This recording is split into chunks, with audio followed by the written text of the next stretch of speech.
A paz do Senhor, meus irmãos, todos bem, todos felizes? Aqui é o professor Tiago Nascimento, dando continuidade aos nossos vídeos com subsídios para a classe de jovens. Hoje chegamos à lição de número 12, lição que abordará a doutrina de Cristo, e vai de certa forma começar a fechar o nosso trimestre. Quem já é inscrito aqui no canal tem notado que nas últimas semanas eu não tenho conseguido postar vídeos mais longos, aqueles vídeos com resumo dos pontos principais de cada lição, devido à rotina de trabalho aqui durante a semana. Mas para não passar em branco, então eu tenho buscado sugerir algumas possibilidades de abordagem, algumas dinâmicas que você pode utilizar na sua aula. Eu profissionalmente exerço a atividade de professor, então eu aproveito para compartilhar nesses vídeos aqui com os nossos inscritos alguns elementos da minha própria prática que eu acredito que podem auxiliar os irmãos a tornar a aprendizagem dos seus alunos aí mais relevante. No vídeo de hoje, eu quero compartilhar com vocês aqui uma das chamadas metodologias ativas, que são, na verdade, um conjunto de ferramentas e práticas que tentam dar um papel mais ativo para os alunos na construção do conhecimento. Para você que talvez não seja da área pedagógica, mas que exerce o ministério de ensino aí na sua congregação, fica a minha sugestão que procure pesquisar a respeito dessa área. Metodologias ativas, aprendizagens visíveis, rotinas de pensamento, tem bastante material na internet que você pode ter acesso e que vai com certeza tornar o seu ensino ainda mais eficaz. A palavra de Deus nos diz que se o nosso ministério é ensinar, então que haja dedicação ao ensino. Então fica aqui a minha dica, a minha sugestão. E a sugestão de abordagem, a dinâmica de hoje, ela é conhecida como bússola. Ela é uma rotina de pensamento que foi desenvolvida dentro do Projeto Zero, da conhecida Universidade de Harvard, nos Estados Unidos. Você também pode pesquisar um pouquinho mais a respeito desse Projeto Zero. Você vai ver que existem muitas rotinas de pensamento que podem ser aplicadas com sucesso aqui dentro da prática da Escola Bíblica Dominical. A dinâmica da bússola ela é ideal para ajudar os alunos a concretizar uma ideia, uma proposta, também para mapear o que eles já conhecem e eventualmente até para avaliar alguma ideia, alguma sugestão. Então eles podem utilizar a bússola para fazer essa análise. Ela é bastante ampla, então, aqui o seu uso. E ela funciona assim, basicamente você desenha uma bússola no seu quadro, né? Não precisa ser como essa que está aparecendo aqui na imagem, né? Pode ser só uma cruz mesmo ali, né? Um sinalzinho de mais ali no quadro, aonde você vai colocar ali, então, os pontos cardeais, né? Você vai indicar, então, norte, leste, oeste e o sul. Se você não tiver um quadro aí na sua sala, então pode ser uma cartolina, uma folha de papel A3 ou até mesmo uma folha A4, né? Como diz o ditado, né? Feito é melhor do que perfeito. Então, às vezes, a gente tem que improvisar, usar aquilo que nós temos à mão. Depois que você desenhou a sua bússola, depois que você colocou ali os pontos cardeais, dentro da rotina de pensamento da bússola, cada um desses pontos cardeais ele ganha aqui um novo significado. Então, o L do leste, ele vai ser aquilo que é legal, aquilo que é excitante, né, no estudo, na proposta. Seria assim os pontos positivos. Já o O, que representa o oeste, então aqui ele significa os obstáculos, os desafios, as preocupações ou os pontos negativos, né, dentro daquele projeto, dentro daquela proposta. O norte aqui representa aquilo que é necessário saber mais, os pontos que ainda não estão muito claros a respeito desse assunto, da aula, né, da proposta, do projeto, enfim, aquilo que precisa ser melhor estudado futuramente. E no sul, são as sugestões, as propostas ou práticas que devem ser colocadas em ação para se atingir aquele resultado, né, ou para melhorar o projeto, caso seja esse o uso que você está dando para a ferramenta aí dentro do uso pedagógico dela.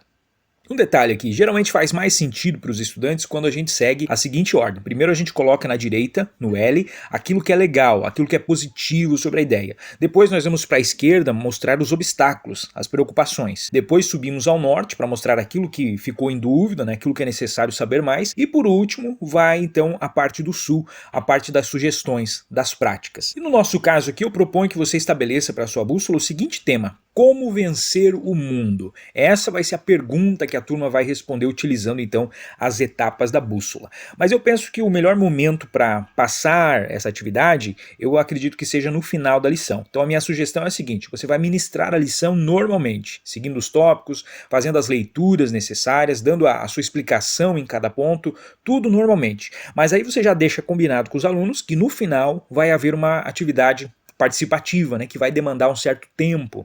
Talvez para você instigar a atenção dele, você já desenha a bússola no início, né? Se tu preparou na cartolina, você já cola a tua cartolina ali já desde o início da aula. Isso ali já vai gerando assim uma curiosidade nos alunos, né, do que vai ter então lá no final da aula.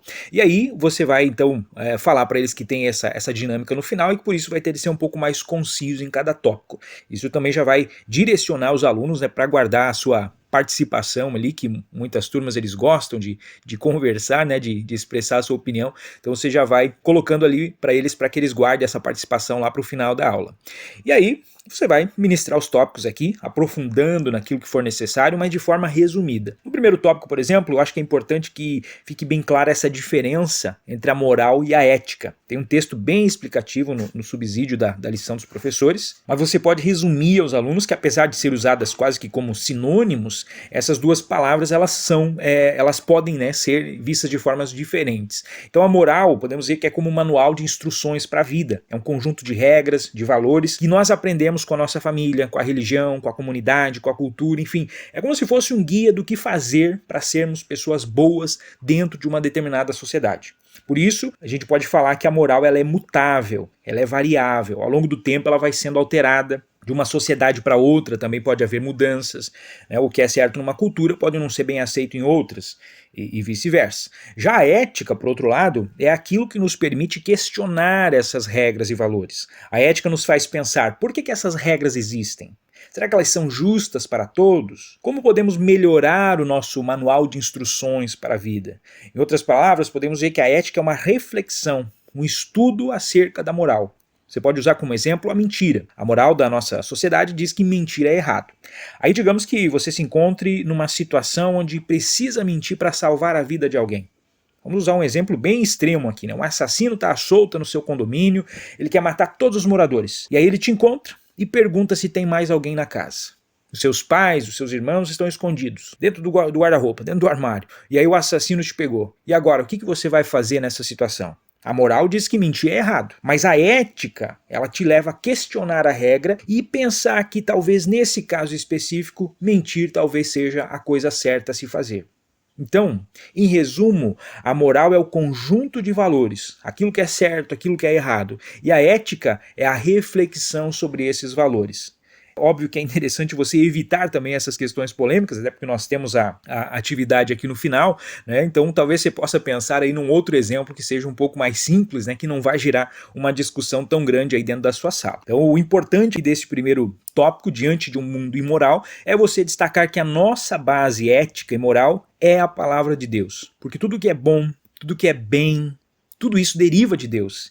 E a Bíblia diz que nele não há variação. A sua palavra é a revelação que nós precisamos então para sermos como ele, para termos essa ética divina, para termos essa moralidade divina. É interessante observar também, como fica claro no segundo e no terceiro subtópico, que esse padrão divino ele contrasta com a imoralidade do mundo, já que o mundo jaz no maligno. E nós, que não somos do mundo, mas estamos no mundo, somos desafiados a perseverar na fé e na ética divina, para assim poder vencer o mundo e a sua imoralidade. Então veja, durante a exposição do conteúdo você já vai dando informações, vai direcionando os alunos para ajudar eles a responder aquela questão da bússola no final, né? De como vencer o mundo. E nesse sentido o tópico 2 ele é muito importante, andando segundo os mandamentos de Jesus, porque ele analisa a doutrina de Cristo, que está expressa lá no Sermão do Monte. Então nós temos ali muitos conselhos práticos para a nossa vida. E aqui uma dica, eu sugiro que se você ainda não leu durante a semana, tire um tempinho para reler os capítulos 5, 6 e 7 do Evangelho de Mateus, porque isso vai te ajudar então a expor esse segundo tópico de uma maneira mais rápida, né? Aprofundando só os pontos que você de fato acha que precisam ser melhor entendidos aí pela sua classe especificamente. E o tópico final, olhando por nós mesmos, é onde eu imagino aqui que você pode entrar então na dinâmica propriamente dita. Veja com eles ali o primeiro e o segundo subtópico, e aí pegando um gancho do título do terceiro tópico, né, Vencendo o Mundo, então você coloca a bússola lá no quadro, seguindo a orientação que eu dei no vídeo da semana passada, caso você não tenha visto, vai aparecer aqui no card ao lado e também está na descrição desse vídeo, aí você vai fazer a pergunta e vai dar a eles 1 minuto para pensar. mas é um minuto em silêncio. Então você, professor, também se mantém em silêncio, né? Deixe que eles pensem, que eles elaborem essa rotina de pensar, de refletir a respeito daquilo. Então você faz a pergunta para eles, né? Quais são as práticas específicas que eles podem utilizar para vencer o mundo? E aí você deixa eles pensando. Depois que eles pensaram esse 1 minuto, aí você começa a preencher a bússola ali, conversando com a sua turma. Primeiro, coloca lá na direita tudo aquilo que é legal, tudo que é positivo para vencer o mundo. E aí eles vão citar, por exemplo, oração, leitura bíblica, jejum, frequência aos cultos, a vigilância, né, que fala aqui no terceiro tópico. Enfim, eles vão falando e você vai marcando ali. Depois, vai para a esquerda. Quais são os obstáculos para conseguir fazer isso? Cansaço? Rotina diária? As distrações do dia a dia? A preguiça, né? Pode aparecer essa resposta também. A procrastinação, o tempo gasto no Netflix, no Disney Plus, enfim, instigue eles nesse sentido, né, de ver o que faz com que eles não consigam aplicar aqueles pontos positivos ali que estão no leste. Aí depois você vai ao norte. O que é necessário saber mais? O que eles ainda têm dúvidas? O que não ficou bem claro como fazer? Por exemplo, se um dos obstáculos apontados aqui foi a procrastinação, então o norte interessante seria buscar mais informações sobre como lidar com isso. Ou a questão da oração, né? Pode ser que muitos jovens possam dizer, eu não sei orar, então eu entendo que orar é importante, mas eu não sei como orar. E aí, nessa direção da bússola, você pode colocar ali então, estudar mais sobre a oração, né, aprender como orar, fazer um estudo bíblico a respeito da oração modelo, a oração do Pai Nosso, enfim. É uma direção da bússola aqui que nem sempre vai ter muito conteúdo, mas é bacana até como uma forma de o professor ou do líder, né, se for o caso, avaliar o que precisa ser trabalhado com o grupo num outro momento. Quais são os assuntos que geram dúvidas, né, que os seus jovens ainda precisam ser melhor instruídos aqui. E aí, chegamos ao sul. Aqui eu vejo duas possibilidades que o professor pode fazer para concluir a sua dinâmica. A primeira, caso você ainda tenha tempo de aula, você pode concluir com eles ali, no coletivo, né? Então você questiona, né? Que atitudes práticas podem ser sugeridas para que a gente vença o mundo? E aqui é importante que você destaque a necessidade de ser algo específico. Por exemplo, alguém pode dizer, precisamos orar mais. Aí você pergunta, mas quanto mais? 1 hora a mais por dia? 10 minutos? 24 horas por dia, enfim. Quando orar mais? Uma outra pergunta. Quando acordamos? Antes de dormir? Durante o horário do almoço? Outra pergunta é, onde orar mais? Na escola? No caminho para o trabalho? Chegando mais cedo nos cultos para orar ali naquela meia hora, 1 hora inicial do nosso culto? Enfim, aqui nessa parte você precisa levar eles a aprofundar a sua resposta. Então não se contente com orar mais, ler mais a Bíblia. Essa resposta deles, essa sugestão precisa ser algo específico, algo que inclusive também possa ser mensurável. Então eles precisam propor, por exemplo, uma meta de oração que eles possam perceber depois se eles conseguiram de fato orar mais. Eu quero orar 10 minutos a mais por dia, vou utilizar o meu horário de almoço lá na escola, lá no trabalho, enfim, onde eu tenho 40 minutos para almoçar, então eu vou tirar 20 minutos ali para fazer uma leitura bíblica e um período de oração, fazer um devocional naquele momento ali.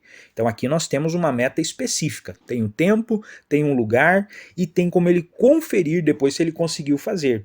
Vou fazer isso todos os dias, ou vou fazer na segunda, na quarta e na sexta. Então aqui é algo bastante pessoal, né, que o seu jovem precisa apontar. Então, nesse sentido, vem a segunda alternativa aqui. Caso o tempo esteja curto, ou caso você veja essa necessidade de ser algo mais pessoal, então o professor pode deixar o sul como uma tarefa de casa para os alunos. Peça que eles reflitam dentro desses parâmetros, né, de sugestões específicas e que em algum outro momento então eles vão socializar isso aqui. Pode ser na próxima aula, já que vai ser o encerramento do trimestre, né? Então você pode já preparar a aula dessa semana, já pensando na conclusão do trimestre. Ou se o grupo tem ali um encontro de oração, um GP, algo assim, né, durante a semana, então pode ser combinado para socializar naquele momento também. E uma sugestão interessante aqui, uma outra alternativa, é utilizar o grupo de WhatsApp. Eu imagino que a maioria dos grupos de jovens tem um grupo desses, né, lá no celular. E nesse caso é legal porque vai dar uma movimentada no grupo, e aqueles jovens que talvez não vieram na EBD vão perceber que teve uma aula incrível nesse domingo e eles perderam, e com certeza vão querer estar na próxima. E de alguma forma também você pode inserir esses jovens e explicar um pouquinho para eles essa dinâmica, né, e fazer com que eles se engajem também na dinâmica da bússola e venham então no próximo momento para poder fazer a socialização. Enfim, pessoal, espero ter dado ideias aqui com essa ferramenta. Com certeza o Espírito Santo já está aí te inspirando em como que você pode potencializar o uso dessa rotina de pensamento para ajudar a sua classe a aplicar os ensinos na sua prática cotidiana. Como Jesus concluiu o Sermão do Monte, nada adianta sermos apenas ouvintes da palavra. Precisamos ter a casa edificada na rocha, precisamos pôr em prática. É isso que vai fazer a diferença nas nossas vidas. Então, eu me despeço, desejando que você tenha uma aula abençoada nesse domingo. Eu aproveito para te convidar a se inscrever no canal e também a deixar o seu incentivo através do seu like, do seu comentário e o mais importante de tudo, conto com as suas orações. Se Deus permitir, semana que vem estou de volta com o vídeo final desse trimestre. Então, um forte abraço e nos vemos no próximo vídeo, se Deus assim permitir.